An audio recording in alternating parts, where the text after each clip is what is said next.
الحمد لله وكفى وسلام على عباده الذين اصطفى أما بعد أعوذ بالله من الشيطان الرجيم بسم الله الرحمن الرحيم وذكر فإن الذكرى تنفع المؤمنين فقال رسول الله صلى الله عليه وسلم الدين النصيحة اللهم صل على محمد وعلى آله وصحبه وأزواجه وذرياته أجمعين معزز محترم حضرات علماء کرام ওয়াজের এই মহতি দিনী মজলিসে উপস্থিত দিনদার মুসলমান ভাইরা মাদ্রাসার তালেবে ইলম ভাইরা আল্লাহ পাক সুবহানাহু ওয়া তাআলা শত কোটি শুকর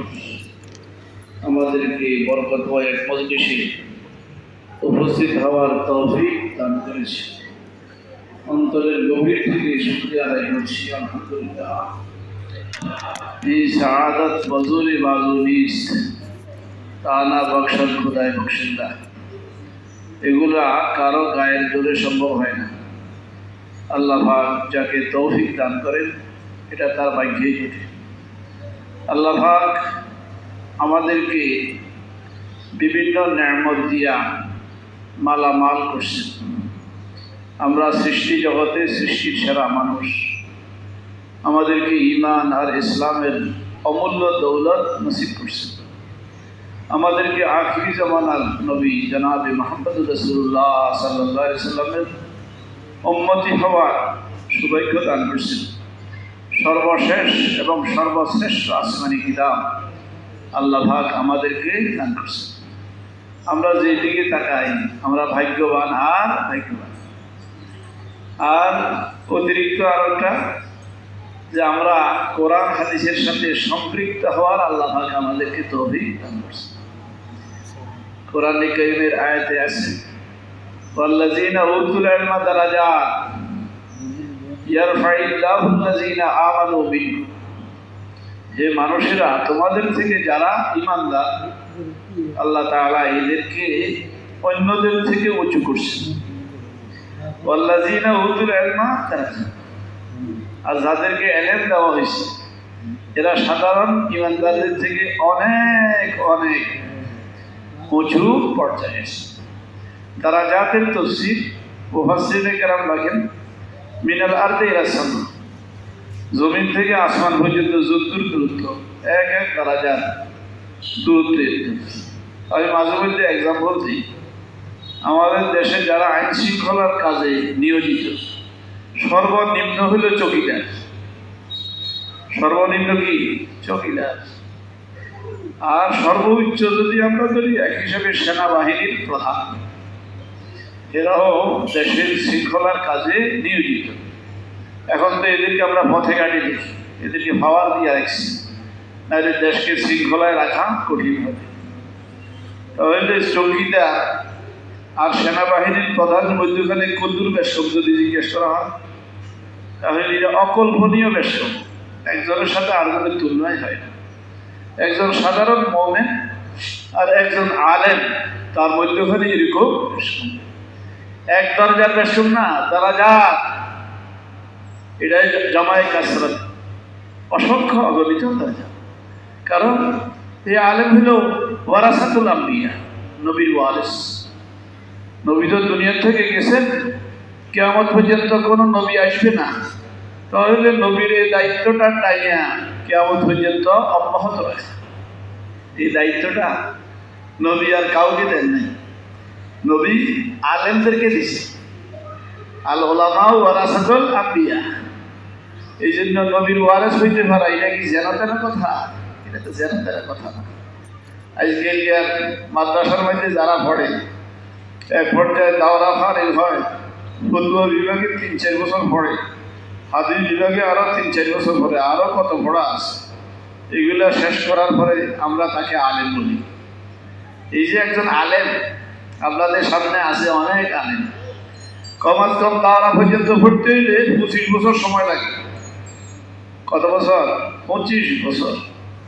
নুরানি যদি আপনি 5 বছর ধরেন আপনি কইতে পারেন 3 বছর, 3 বছরের আগেও আরো 3 বছর যায়। কত কায়দা আমফারা সিঁড়ি বাসার বাড়িতে বসে বসে, এগুলোও তো পড়ার মধ্যে সামিল। তাহলে নুরানি 5 বছর ধরলে হেফজ কমাস কম 5 বছর, শুনানি টুনানি সহকারে 10 বছর তো এখান থেকে কিন্তু আবার দাওরা পর্যন্ত পড়লো 10 বছর, এটার পরে আবার একটা পড়ে 2 বছর, আবার হাদিস পড়ে 2 বছর, অন্তত পাক্কা একজন আলেম হয়ে গেলে 25 বছর সময় লাগে। এই 25 বছর এই আলেমটা তার ওস্তাদের সামনে দোনো হাঁটুকে ভাঁজ করে তাশাহুদের হালাতে বসাছে। তাশাহুদের হালাত একটু এদিক সেদিক হইলে ওস্তাদে বলে এই তাশাহুদের হালাতে বসে। কারণ মাদ্রাসা কবি মাদ্রাসা, এখানে তালিমও আছে, সাথে সাথে তরবিয়ত আছে। স্কুল কলেজ লেখাপড়া নাই। আপনারা যারা স্কুল কলেজের লাইনের আছেন রাগ হইতে পারেন, কিন্তু সাহেবুল বাইতে আমরা বিমাফি আপনারা পড়িয়েছেন, কি লেখাপড়া আছে না আছে সেটা আপনারা দেখছেন। আইএ ভরতে গেলে সেখানে কলেজে হাজির হওয়া লাগে না, বিএ ভরতে গেলে উপস্থিতি আরও কম, মাস্টার্সের মধ্যে উপস্থিতি নেই। আর আমাদের কবি মাদ্রাসায় দাওরা যারা পড়ে এটা মাস্টার্সের মান, বিগত সরকার মাস্টার্সের মান দিচ্ছে। তাহলে এখানে এক মাস্টার্স, আবার ইউনিভার্সিটিতে আর এক মাস্টার্স, সে একদিনও ইউনিভার্সিটিতে উপস্থিত হয় না। আর এখানকার মাস্টার্স সে একটা ঘন্টাও অনুপস্থিত থাকার সুযোগ নেই, প্রত্যেক ঘন্টা হাজিরা।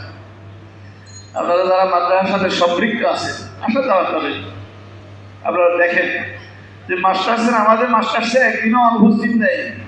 ফজরের নামাজের পর থেকে পড়া শুরু হয়, রাতের 11টা পর্যন্ত ক্লাস হবে। এখানে প্রত্যেকটা ঘন্টা ওস্তাদের সাথে তাশাহুদের হালাতে সে বসে থাকে। আমাদের জেনারেল কোনো ভাই মাঝে মধ্যে মাদ্রাসায় আসে, যাদের সাথে মাদ্রাসার সম্পর্ক, আসলে 5 মিনিট তাশাহুদের হালাতে বসতে পারে না, তার কষ্ট হয়ে যায়, কারণ সে চেয়ারে অভ্যস্ত।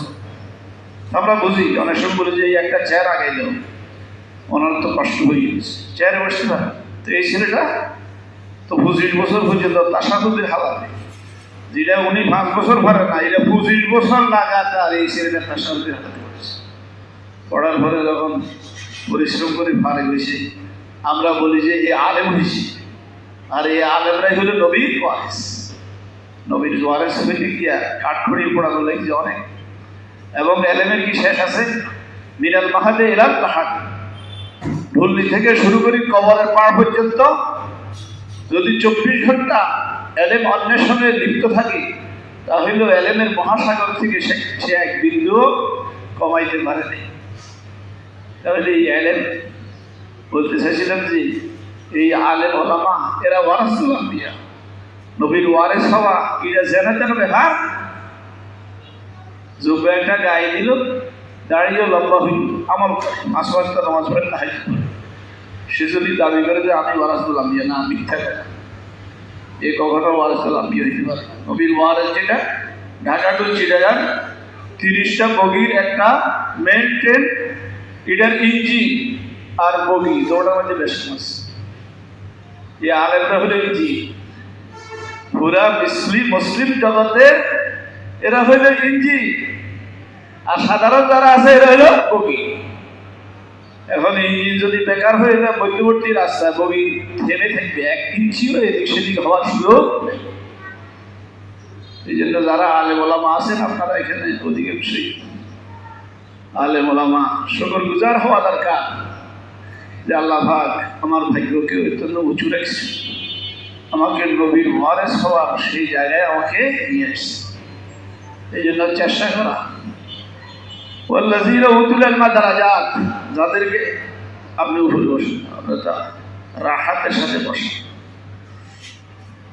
মাওলানা মিজান সাহেব আমার অত্যন্ত প্রিয় মানুষ, ওনার সাথে সাক্ষাৎ হওয়ার আগে এই আশেপাশে আসলে সোনা হাজারের কথা শুনতেন। ওই সোনা হাজারের পিছিয়ে, সোনা হাজারের পিছিয়ে যাকে এক পর্যায়ে পথ পরিচয় হিসেবে এখানে 2-1 আসছিল। আর টিকরপুর মাদ্রাসায় উনি বুখারী শরীফ পড়ায়, আমিও সেখানে মাঝে মধ্যে আসার সুযোগ হয়, সেই হিসাবে সাক্ষাৎ হয়। তো আপনাদের এলাকার জন্য বিশাল ব্যাপার স্যাপার। দেশের কিছু কিছু জায়গা আছে আলেম ওলামা অধ্যুষিত, প্রচুর আলেম ওলামা, সেখানে প্রচুর মাদ্রাসা বক্তব্য।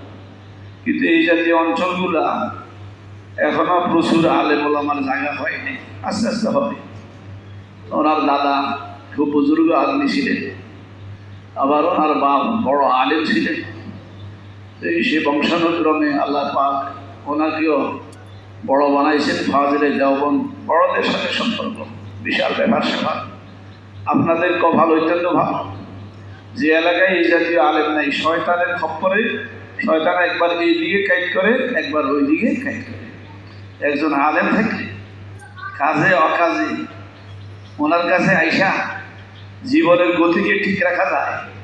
আর আশেপাশে উল্টা পাল্টা হইলে লোকেরা না আসলেও উনি নজর রাখেন কোথায় উল্টা পাল্টা হইতেছে, সেখানে যে সময় যে পদক্ষেপ নেওয়া দরকার পদক্ষেপ নেয়। এই জন্য একজন আলেম এক জায়গায় থাকা বিশাল গর্বের বিষয়। বলতে চাইছিলাম যে আল্লাযীনা উতুল ইলমা তারা যান, আপনাদেরকে আল্লাহ পাক এই রাস্তায় নিয়ে আসছে। ভাগ্যবান আর ভাগ্যবান। একে তো সৃষ্টির সেনা, দ্বিতীয়ত মুসলমান ইমানদার, তৃতীয়ত নবীর উম্মত, চতুর্থত কোরআনের হামেল আমরা, আবার হইলাম আলেম। তাহলে ভাগ্যের উপর ভাগ্য, স্বর্ণের উপর সোহাগা, এটার থেকে শ্রেষ্ঠ আর কি হইতে পারে। এই জন্য মাদ্রাসার লাইনে যারা আছেন, আপনাদের জন্য আপনাদের বিশাল ভাগ্যের ব্যাপার। এখানে ইসলামী মজলিসে আপনারা মাঝে মধ্যে আসেন, এটা অত্যন্ত ভালো। একটা সময় এই জাতীয় ইসলামী মজলিস হইত না। আজ থেকে মনে হয় 20-25 বছর থেকে আমাদের হক্কানি রাব্বানি আলেম ওলামা পীর মুর্শিদ মাঝে মধ্যে ইসলামী মজলিসের আলোচনা করে। ওয়াজ মাহফিলে হাজার হাজার লোক আসে।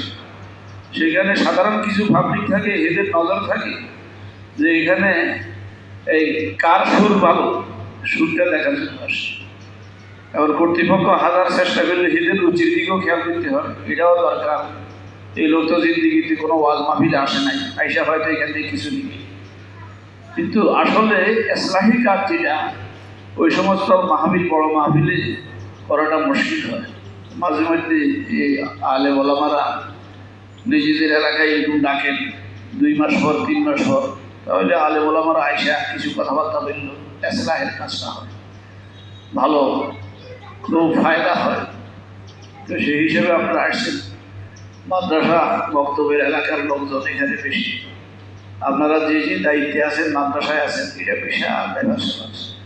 আমার এক সাথী পারের ঘর পরে সে সৌদি আরব চলে গেছে। আমি পড়াইতেছি মাদ্রাসায় প্রায় 40-42 বছর। 40-42 বছর সে বিদেশ, সৌদি আরব পয়সা কামাইছে, ব্যবসা বাণিজ্য। আমাকে মাঝে মাঝে ভোট করে, ভাই তোমার কাছে আমার জিন্দিগির একটা আবেদন, তুমি একটা বেলা আইসা আমার বাসায় খেয়ে যাও। ওর বাসা হলো সিটাং ঘুরছি যে ওইভাবে করেছে। আমি তার আবদার রক্ষা করার জন্য মনে করলাম যে হাটাদারি মেঘল ঘুরছি, সেখানেও যাই, একবেলা তার বাসায় খাবো। বাসায় খাইতে গেলাম, খাবার দাবার ব্যবস্থা করছে, আরও কিছু সাথী সঙ্গী আছে। তো বলতেছে, কয় দেখো জিন্দিগির 42 বছর ব্যবসা বাণিজ্যে কাটাইছি, এখন আমি লাভ করলাম না ক্ষতি করলাম আমি বুঝতে পারি। তোমরা 42 বছর পর্যন্ত পড়াইছ, সারা বাংলাদেশে যেখানে যাও 2-4 জন তোমার ছাত্র আছে, তোমার ছাত্রের ছাত্র আছে। কিন্তু আমি জিরো, 42 বছর পড়াইতে পারি নাই। আমি বিল্ডিং একটা করছি ঠিক, কিন্তু আমার কোনো ছাত্র, সে আক্ষেপ করল যে তোমরা জিতে গেছো, আমি ঠকে গেছি। এই জন্য আমি মাদ্রাসার লাইনে আমরা যারা আছি তাদেরকে বলি, আপনারা যারা পড়াইতেছেন মাদ্রাসার লাইনে আছেন, আপনারা জিতে গেছেন। আমরা মাদ্রাসায় যে পড়াই টাকা পয়সার জন্য পড়াই, কখনো না। আমভাবে সারা বাংলাদেশে কওমি মাদ্রাসার ওস্তাদদের বেতন হয়তো 10,000, হয়তো 12,000, আর গ্রাম দেশে 15,000 হওয়াটা টাফ ব্যাপার। শহরে বন্ধের হইলে ক্ষতি আছে, এই আছে সে আছে, আর কিছু পয়সা, তাহলে আমভাবে 10-12,000। তো 10-12,000 টাকা নিজের শরীরটাকে দোকান বানাইয়া যদি রাস্তায় হাঁটে, কিছু পান বিক্রি করলো, কিছু বুট বিক্রি করলো, কিছু বাদাম বিক্রি করলো, ফেরিগিরি করিয়া দেখা যায় যে মাসে 30,000 টাকা কামান পায়। কিন্তু ইয়ারের শরীর অঙ্গ প্রত্যঙ্গ সব ঠিক আছে, সে বসে বসে কেন পড়ায়? আল্লাহ তাকে একটা সময় দিয়ে দিচ্ছে। সেই সমাজের কারণে সেইখানে বসে আছে। সাথী সঙ্গীরা অফার দেয়, বিদেশ আসো, 50,000 টাকা বেতন দেয় না, ঠিক আছে না? তো তুমি এখানে 10,000 টাকা পাবো, 10,000 না, আমি 10 লাখ টাকা পাই। এবার 10 লাখ টাকা আমি এখানে পড়াইতেছি, আর মনের একটা শান্তি আছে। এই মনের শান্তির জন্য মানুষ কত জায়গায় দৌড়ে, লক্ষ টাকা দিয়ে শান্তি খরিদ করে পায় না। আমার মনে একটা কি আছে? শান্তি আছে। আমার বিবি আমার উপর ফোর্স, আমার সন্তানরা আমার উপর ফোর্স, পাড়া প্রতিবেশী আমার উপর ফোর্স। তাহলে এই যে একটা স্বাচ্ছন্দ্য, এটার দাম তুমি কত দিবা? আমি তো সেখানে গেলে সেই স্বাচ্ছন্দ্য পাবো। এই জন্য যারা আপনারা এই লাইনে আছে, এটা বিশাল টাফ ব্যাপার, বিশাল উন্নত একটা লাইনে আছে। মুফতি আজম মুফতি ফয়জুল্লাহ সাহেব রহমতুল্লাহ আলাইহির ঘটনা, হাটাজারি মাদ্রাসার প্রতিষ্ঠাতা হযরত মাওলানা হাবিবুল্লাহ সাহেব রহমতুল্লাহ আলাইহি, ওনাকে ওনার ভক্তরা কুতুবে আলম বলে, শাইখুল ইসলাম বলে। হযরত থানবীর ছাত্র। থানবী যখন দেওবন্দ থেকে ফারেক হইয়া কানপুর পড়াইতে, ওখানে 10 বছর পড়াইছে। ওই সময় ছাত্র হাবিবুল্লাহ সাহেব কানপুরে জামিউল উলুম মাদ্রাসা, ওই মাদ্রাসায় পড়ে থানবীর কাছে। তো থানবী সাহেব হাবিবুল্লাহ সাহেবকে ইমাম বানাইছে। আমাদের কওমি মাদ্রাসার একটা নিয়ম হইল, মাদ্রাসার মসজিদ যেটা, একজন ছাত্রকে ইমাম বানায়। কখনো কখনো 3-4 জন হইতে পারে, এই এক অর্থ ওই এক অর্থ। উদ্দেশ্য হইল যে বড় বড় মুহাদ্দিসরা পিছনে থাইকা তাকে শক্ত একজন ইমাম বানায়। সেইখানে ইমাম হইয়া দেশের কি হবে? মুক্তাদা হবে, ইমাম হবে, দিনই নেতৃত্ব দিবে। এই উদ্দেশ্য হযরত হাবিবুল্লাহ সাহেবকে ইমাম বানাইছেন। ওনার পিছনে নামাজ পড়তেন। হাবিবুল্লাহ সাহেব দেশে আইসা মাদ্রাসা প্রতিষ্ঠা করেন। সে হাটাজারি মাদ্রাসা আজ থেকে বহু বছর, 100 বছরের উপরে হাটাজারির বয়স। ওই সময় দিছে যে অনুকূল পরিবেশ ছিল, প্রতিকূল পরিবেশ ছিল, চতুর্দিকে সব কুফর আর শিরকেরই মসজিদ। হযরত থানবী বলে যে মাদ্রাসা দাও, একবারে পুরোপুরি সংস্কারের জন্য মাদ্রাসা ছাড়া বিকল্প হইতে পারে না। ওই মাদ্রাসাও জ্বালাই দিচ্ছে, বিভিন্ন রকমের অভিযোগ আসছে। হযরত থানবী রহমতুল্লাহ আলাইহি এক সালানা মজলিসে, সালানা মাহফিলে লোকদেরকে বয়ান করতেছে। মহতারামে একটা বয়ান দেয় না, ওই বয়ান মুফতি ফয়জুল্লাহ সাহেব পাশে স্টেজে বসা। হযরত মাওলানা হাবিবুল্লাহ সাহেবের ছাত্র, হাটহাজারির শুরু দিকের ছাত্র। তো বলতে বলতে এক পর্যায়ে বলে, দেখেন আপনারা এলাকার লোকজন আসছেন, আপনারা আপনাদের বাচ্চাদেরকে আমাদের কাছে আমানত রাখছেন, আপনাদের টাকা পয়সাও আমাদেরকে দিচ্ছেন, এটাও আমানত। আপনাদের 2টা আমানত। কাল কিয়ামতের দিন হাসরের ময়দানে আল্লাহ যদি জিজ্ঞেস করে, জনগণের এই 2 আমানত পাইয়া হাবিবুল্লাহ আমার জন্য কি লইয়া আসছো, যদি জিজ্ঞেস করে, ওই পাশে মুফতি ফয়জুল্লাহ সাহেব বসা, হাত ধরে উঠাইছে। উঠাইব, আল্লাহ কিছু আনতে পারি নাই, ফয়জুল্লাহকে। আমরা যে কওমি মাদ্রাসা পড়াই, আমাদের টাকা পয়সা কত, আমাদের লক্ষ্য এটা না। আমাদের ওস্তাদরা আমাদেরকে শিখেছি, আগের হাল যেই দিকে, ফিসের হাল সেই দিকে। ওস্তাদরা যেদিকে গেছে আমরাও সেই দিকে যাচ্ছি। তো সেই হিসাবে আমাদের ওস্তাদরা শিখে দিয়েছে যে দুনিয়ার এগুলো আমাদের জন্য আসল উদ্দেশ্য না। আমাদের উদ্দেশ্য হইল এগুলোকে ওয়ারেসে নবী বানায়া দেওয়া। এখন একটা মাদ্রাসা, এখানে 500 ছাত্র আছে। এই 500 জন ফারেক হইয়া গিয়া একজনে আরো 500 জনকে ছাত্র বানাইবে।